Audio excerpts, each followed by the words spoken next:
Bonjour à tous, aujourd'hui je vais vous expliquer comment réaliser le TD5 que nous avons fait en cours la dernière fois. J'ai fait des petites modifications au niveau de son énoncé pour vous expliquer plus amplement la notion de sélection. Vous voyez, nous demandions la dernière fois comment réaliser des sélections d'attributs ou de localisation, et pour vous entraîner à cela, je vous ai donné un secteur en vous disant nous sommes dans la Marne, il y a à peu près 600 communes. Parmi ces communes, je voudrais que vous me sélectionniez celles qui se trouvent enfin celles qui font plus de 30 km², celles qui intersectent au moins une route, etc., etc. La première question qu'il fallait se poser pour réaliser ce TD était d'abord quel type de sélection souhaitons-nous réaliser? Eh bien, dans la question quelles communes font plus de 30 km², eh bien, la réponse c'est un attribut de la couche commune que nous souhaitons sélectionner.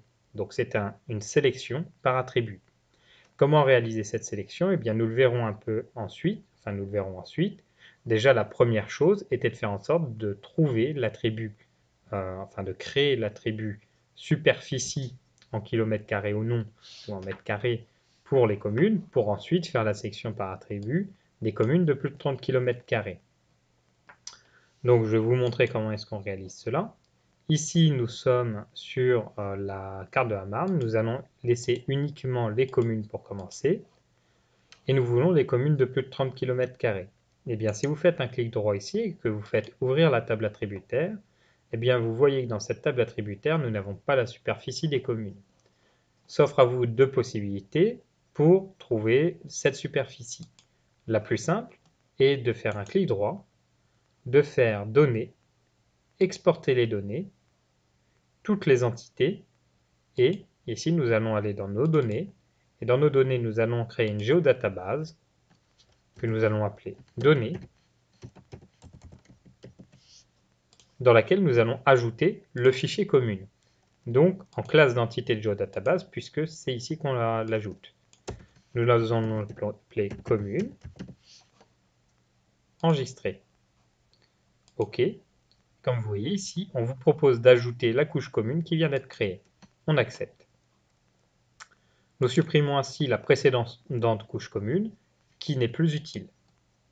Si nous faisons de nouveau un clic droit, ouvrir la table attributaire, eh bien ici vous voyez que deux nouveaux champs sont apparus, le champ ShapeLength et le champ ShapeArea.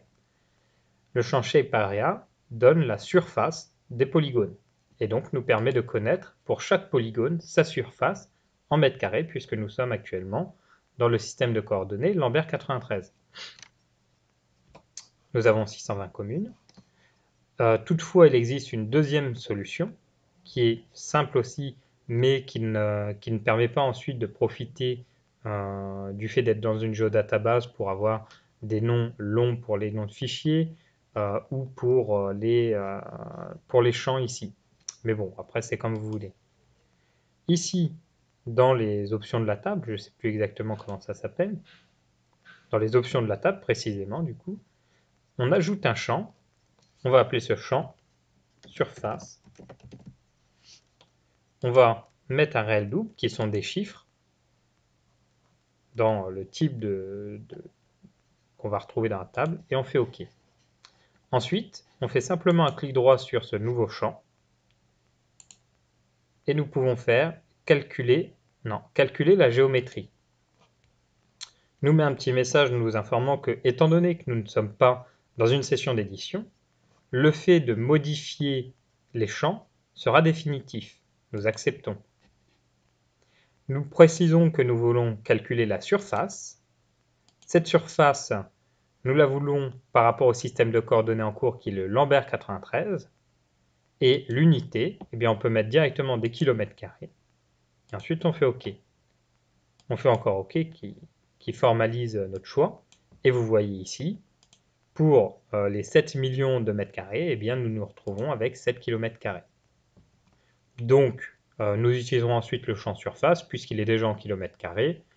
Nous n'aurons pas à calculer le nombre de mètres carrés que représente 30 km², même si c'est 30 millions, peu importe. Donc, comme vous le voyez, un certain nombre de communes ne font pas 30 km², Et à contrario, un certain nombre de communes font plus de 30 km², même si ce n'est pas un très grand nombre. Ce que nous allons faire ensuite, c'est une sélection de l'attribut 30 km² et plus. Comment est-ce que nous réalisons cette sélection, puisqu'on nous demande que la commune fasse plus de 30 km²? Eh bien, dans la sélection, par attribut, nous allons dire à notre logiciel que déjà il va aller chercher dans la couche commune, c'est là-bas qu'on veut faire une sélection.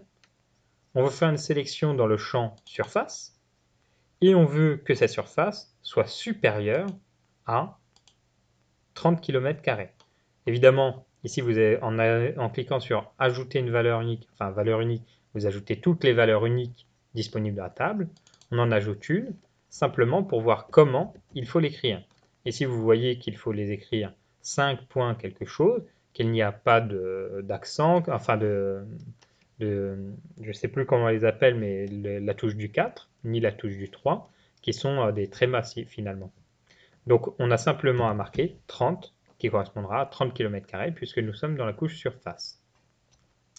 On applique cette sélection, et ici, vous voyez, toutes les communes de plus de 30 km² sont sélectionnées.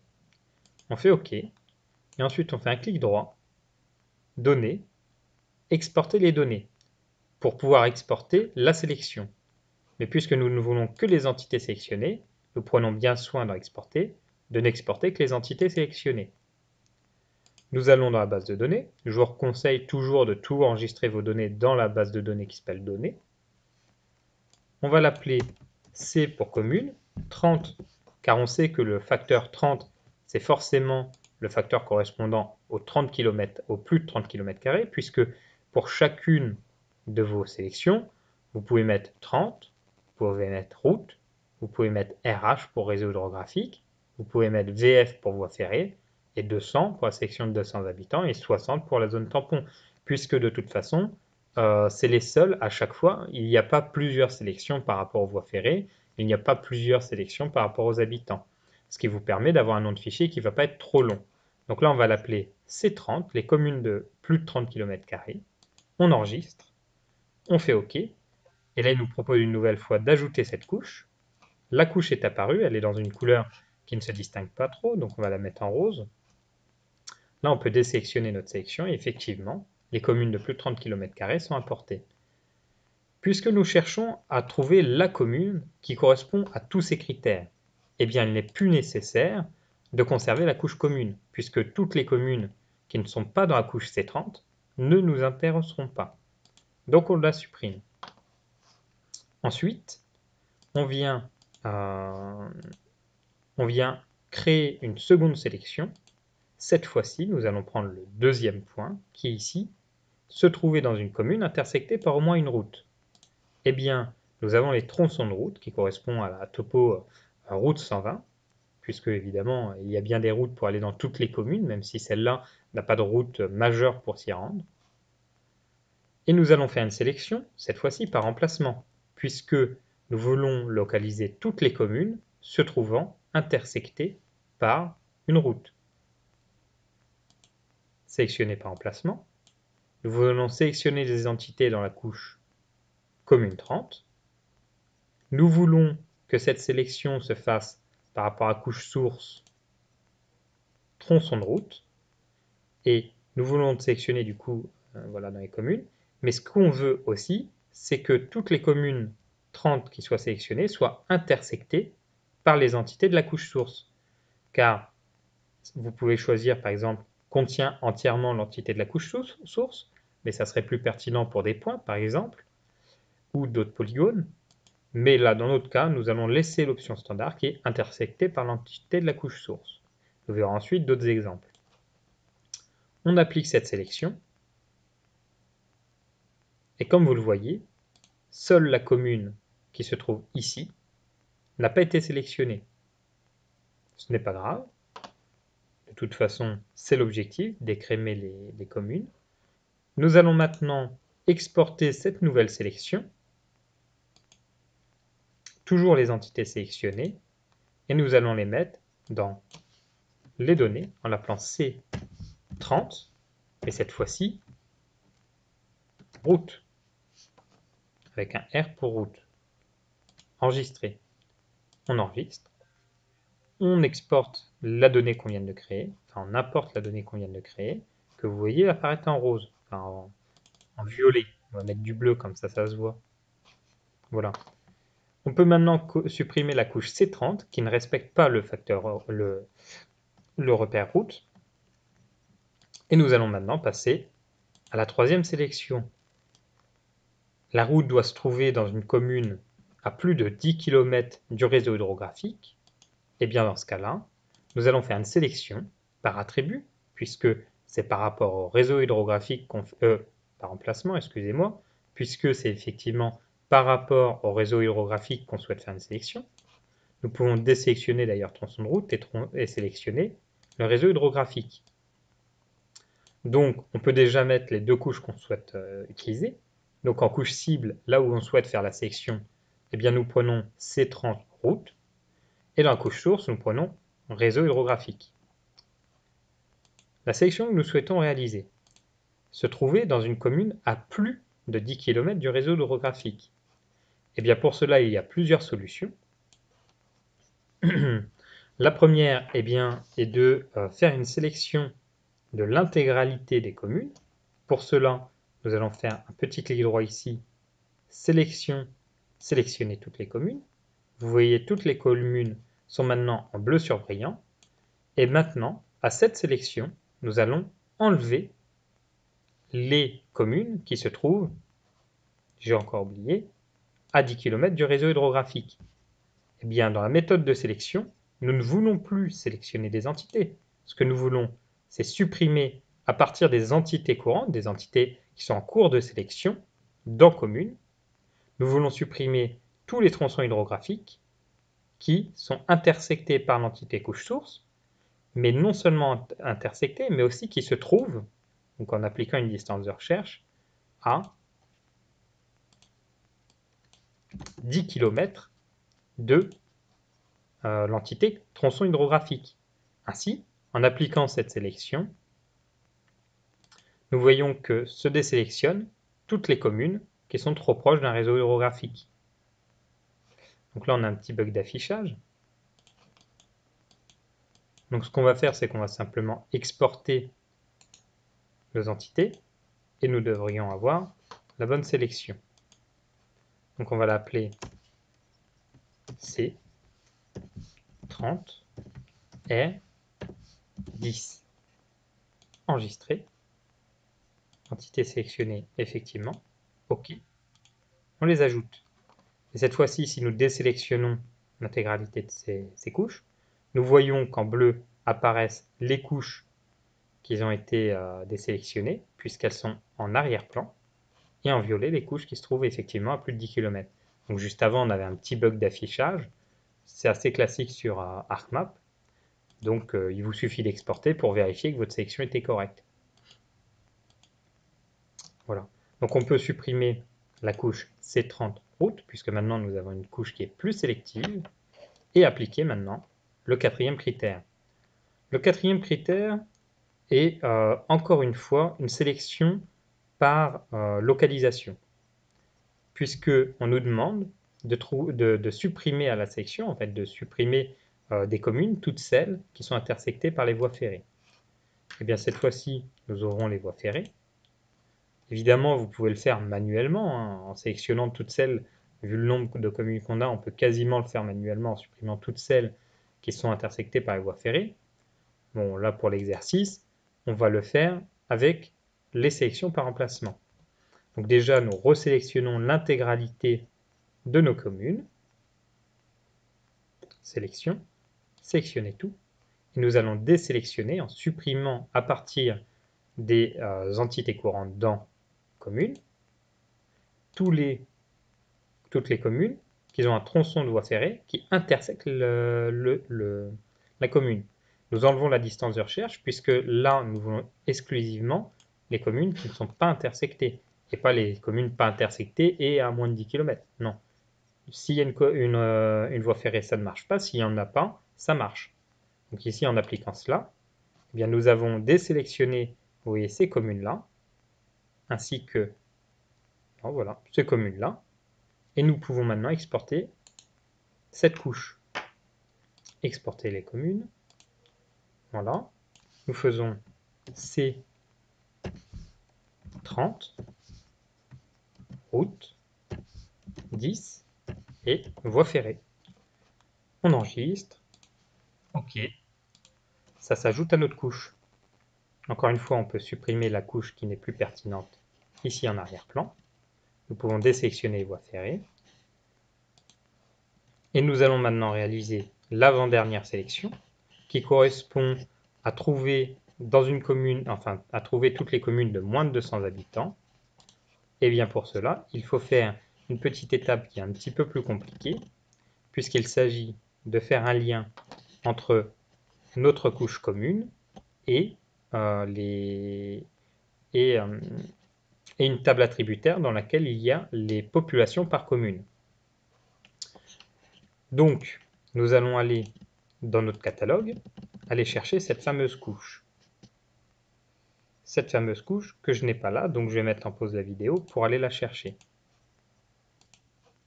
Voilà, j'ai simplement replacé dans ma base de données le fichier Excel des communes. Je vais maintenant ajouter, oui, j'ai cliqué sur le petit plus, je vais maintenant ajouter la table à la couche de données. On va faire un petit clic droit, ouvrir, pour vérifier que nous avons bien les informations nécessaires. On va faire la même chose sur nos communes. Ici, nous voyons que nous avons Object ID, Shape, nom de la commune, code département, code INSEE, surface, Shape Length et Shape Area. Ensuite, sur cette couche-là, nous avons ID, code INSEE, nom de la commune, pop total. Donc, ici, vous avez entre ces deux couches, deux colonnes de champs qui sont similaires. C'est le champ code INSEE et le champ nom de la commune. Ici, les noms de la commune semblent écrits de la même manière sur les deux fichiers. Toutefois, je vous déconseille en général d'utiliser les noms des communes, puisque entre deux fichiers, eh bien peut-être qu'un mettra des majuscules pour toutes les lettres, ou pour aucune, ou mettra des espaces, ou mettra des tirets, ou mettra des accents, ou oubliera un S, ou. Alors que le code INSEE, il est toujours le même pour chaque commune. Ce qui permet d'avoir un identifiant unique et qui sera propre, enfin qui sera reconnaissable dans les deux tables, peu importe la situation. Donc, nous avons donc toutes les communes de la Marne avec toute leur population. Et ici, nous avons toutes les communes qui sont encore sélectionnées avec leur code qui permettra de faire le lien entre les populations des communes et finalement les communes restantes. Comment allons-nous établir ce lien? Eh bien, avec une jointure. Il faut aller en faisant un clic droit sur la commune, aller dans Joint, enfin dans Jointure, faire un joint. Nous allons joindre les attributs d'une table, c'est-à-dire nous allons joindre la table C30R10VF avec la table, ici, Popcom. Le champ qui a été choisi pour faire la jointure est code INSEE, puisqu'il est le même sur les deux communes. Ensuite, vous faites conserver tous les enregistrements, puisque nous avons 16 communes, nous allons pouvoir vérifier quand même que la jointure s'est bien réalisée sur les 16 communes. Nous faisons OK. Et si nous voyons que nous avons toujours 16 communes normales puisque nous avons fait appliquer, mais nous voyons que nous avons bien des populations en face des 16 lignes qui correspondent aux 16 communes. Donc, il se peut, j'ai vu lors du TD, que ouvrir la table attributaire, que ici dans les codes INSEE, parfois, vous n'aviez pas, là c'est en chaîne, et sur notre fichier de commune, ici nous sommes également en chaîne, sinon ça n'aurait pas marché. Voilà. Par contre, des fois, eh bien, vous n'êtes pas en chaîne, vous êtes en double dans Popcom ou dans les communes. Eh bien, pour éviter ce genre de problème, vous pouvez tout simplement venir ajouter un champ. On ne peut pas le faire sur cette couche-là, par contre on peut sur celle-ci. Là, on peut ajouter un champ. Vous ajoutez le champ qui correspond finalement, si ici vous aviez eu dans code INSEE, clic droit, si vous aviez eu non pas chaîne mais réel double, eh bien vous allez ici, vous créez un champ que vous appelez code INSEE LB, un petit tiret, pour le bon, vous mettez un réel double, et cette fois-ci vous le recréez. Je vais le créer comme ça, vous pourrez voir exactement. Vous voyez, on vient de le créer. On fait calculer, calculateur de champ, voilà, c'est ça que je voulais dire. Et cette fois-ci, bon, vous n'aurez pas le C30 tout ça, c'est parce que vu qu'on a un joint actuellement, il précise pour chacun des champs l'origine de ce champ. Vous aurez juste la partie de droite avec objectif, object ID, shape, nom de la commune, etc. Bien, vous cliquez sur code INSEE, vous faites entrer, et vous voyez, cette fois-ci, il a repris les valeurs sans aucun problème. Et vous pourrez faire le joint entre ces deux champs. Donc après, ça dépend si vous êtes confronté au problème. Toujours est-il, maintenant nous avons pour chacune de nos communes la population qui est ici. Donc deux façons de sélectionner les communes de moins de 200 habitants.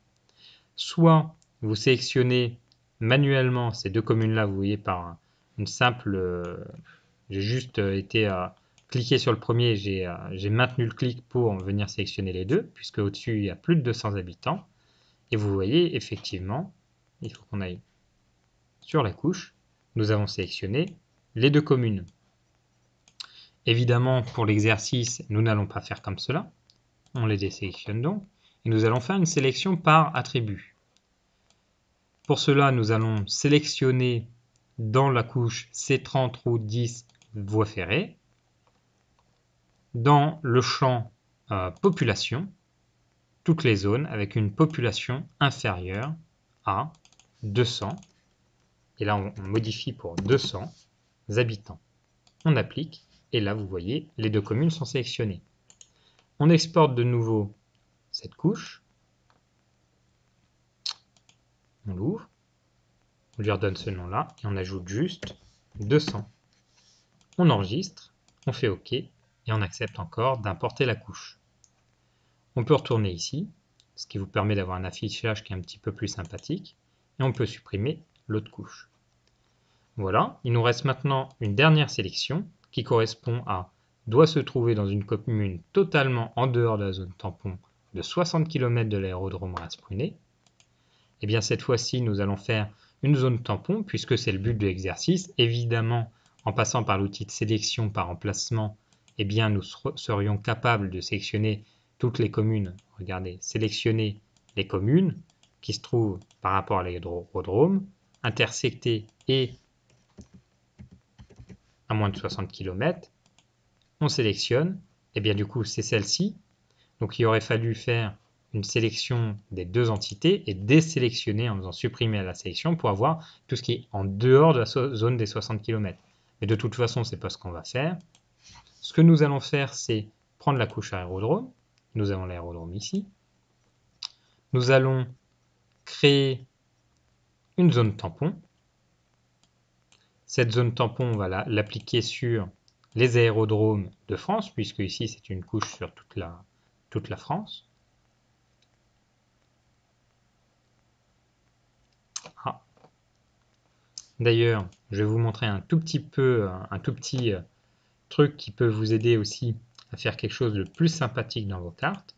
On va rajouter dans le BD parcellaire, là, on va rajouter les communes. Vous allez voir, ce qu'on va faire, c'est que, et ça, je pense que c'est quelque chose que vous devez savoir faire, donc c'est important de bien suivre ça.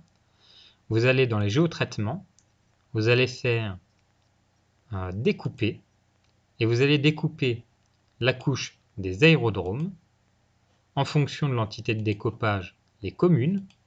Qu'est-ce que ça va faire? Ça va vous créer une couche qui va vous ressortir uniquement les communes qui sont compris dans la zone, enfin l'aérodrome compris dans la zone des communes. Et ici, on va l'appeler dans les données, dans la base de données, on va l'appeler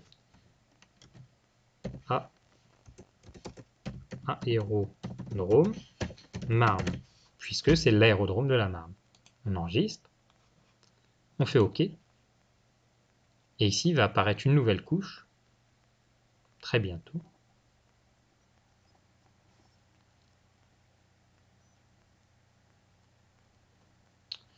Quand on a un doute sur le fait que la manipulation se fait, on peut aller dans Géotraitement, résultat, on multiplie plus, et là vous voyez effectivement il est en train de traiter. Donc on va continuer d'attendre.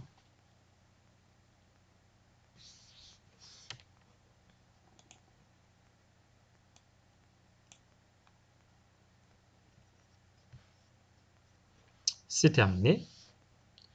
La couche a bien été découpée. Nous pouvons supprimer la couche aérodrome. Et vous voyez, il ne reste plus que l'aérodrome de la Marne. Vous pouvez faire la même chose avec les tronçons hydrographiques, les voies ferrées, les routes, etc., etc.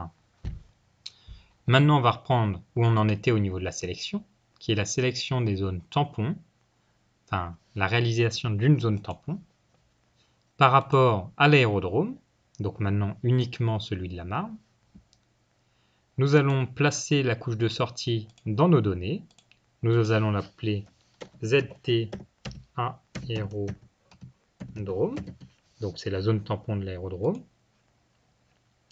Son unité est en kilomètres et de 60 km. Que je ne me trompe pas, 60 km.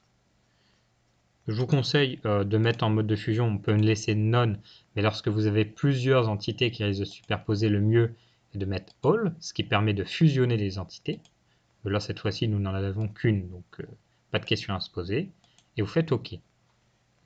Ça donc se crée une zone tampon, vous voyez. Et maintenant, nous pouvons supprimer, enfin, on va la laisser quand même. En tout cas, nous avons deux couches. On peut supprimer la couche commune puisqu'on n'en a plus besoin. Nous avons nos communes qui sont à 30 km, qui font plus de 30 km², qui sont intersectées par une route, qui sont à plus de 10 km des réseaux hydrographiques, qui ne sont pas intersectés par des voies ferrées et où il y a moins de 200 habitants. Et maintenant, nous allons faire la sélection de toutes nos couches.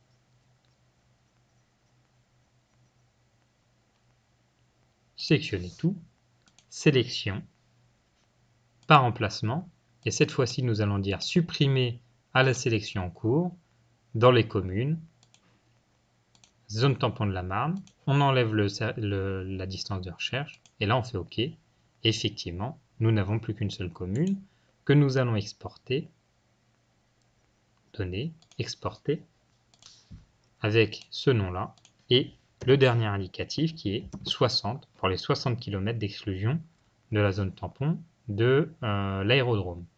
On enregistre, on fait OK, on l'ajoute à la couche en cours, et nous avons maintenant la seule et unique commune qui correspond aux exigences, qui est la commune de Soudé.